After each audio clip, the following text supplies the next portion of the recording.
କରିବା ନାଇଁ ଏଇ କୋଣ ଚିତ୍ର ଦେଖୁଛ ନାଇଁ ଚିତ୍ରଟା ମାନେ ମତେ କାହିଁକି ଦେଖିଛ ଗୋଲ ମାନେ ବୃତ୍ତ ନାଇଁ ଏଇ ବୃତ୍ତକୁ ଆମେ ଭାଙ୍ଗି ଭାଙ୍ଗି ଯିବା ବୃତ୍ତ ଭିତରେ କୋଣ ରଖିବା ଯେ ତାକୁ ଭାଙ୍ଗି ଭାଙ୍ଗି ଗଲେ ଆସି ଏଇଠି ଶେଷରେ ପହଞ୍ଚିବା ରହିବ ସଂଖ୍ୟା ରଖିବା ସଂଖ୍ୟା ନାଇଁ ଗୋଟେ ସଂଖ୍ୟା ରଖିବା ଯେ ତାକୁ ଭାଙ୍ଗି ଭାଙ୍ଗି ଯିବା ତାହେଲେ ଏଇଠି କୋଉ ଗୋଟେ ସଂଖ୍ୟା ରଖିବା ଟିକେ ଚିନ୍ତା କରିବ ତମେ ତାହେଲେ ଏତେ ଶୀଘ୍ର 40 କହିଦେଲ ଆଉ କୋଉ ସଂଖ୍ୟା ରଖିବନି କି 20 ରଖିବ କି 100 ରଖିବ ଆମେ ଏମିତି କେତେ ତାହେଲେ ଗୋଟିଏ ସଂଖ୍ୟା ଗୋଟେ ଉଦାହରଣ ଦିଅ କଣ ରଖିବା ଏଇଠି ତାହେଲେ 40 କୋଟି ଭାଙ୍ଗିଲେ ଏଇ ବୃତ୍ତରେ କଣ ରଖିବା 20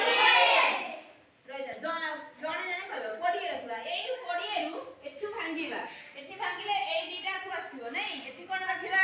10 ଏଠି 10 ଏଠି ତାହେଲେ ଏଇ ବୃତ୍ତକୁ ଭାଙ୍ଗିଲେ ଏଥିରେ କଣ ଥିଲା 20 କୁ ଭାଙ୍ଗିଲେ ଏଠି 10 ଏଠି ତାହେଲେ ଏଇ ତିନୋଟି 10 10 ରହିଲା ମାନେ ଦୁଇଟି ବୃତ୍ତ ଏଇ ବୃତ୍ତକୁ ପୁଣି ଭାଙ୍ଗିବା ଏଇ ବୃତ୍ତକୁ ଭାଙ୍ଗିବା ଦୁଇ ଭାଗ କଲେ ଏଠି ଦୁଇ ଭାଗ ହେଇଛି ନାଇଁ ଏଇ 10 ଭାଙ୍ଗିଲେ 5 ଏଇ ବୃତ୍ତକୁ ଭାଙ୍ଗିଲେ 5 ଦୁଇ ଭାଗ କଲେ 5 ପୁଣି ଏଠୁ ଏଇଠି 10 କୁ ଭାଙ୍ଗିବା 5 ତାହେଲେ ଆମେ ଏମିତି ବିଭିନ୍ନ ସଂଖ୍ୟାକୁ ନେଇକିରି ଭାଙ୍ଗି ଭାଙ୍ଗି ଯିବା ଆମେ ଗଣିତ ଖେଳ ଏମିତି କରିପାରିବା ବହୁତ ସଂଖ୍ୟାକୁ ନେଲେ ଆମେ ଭାଗ ଶିଖିପାରିବା ନାଇଁ କଣ ଭାଙ୍ଗିବା ତେଣୁ ଏଠି 40 ଏଇ ଗୋଟିଏ ବୃତ୍ତରୁ ଆସିକିରି ଆମେ ଚାରୋଟି ବୃତ୍ତରେ ପହଞ୍ଚିଲୁ ନାଇଁ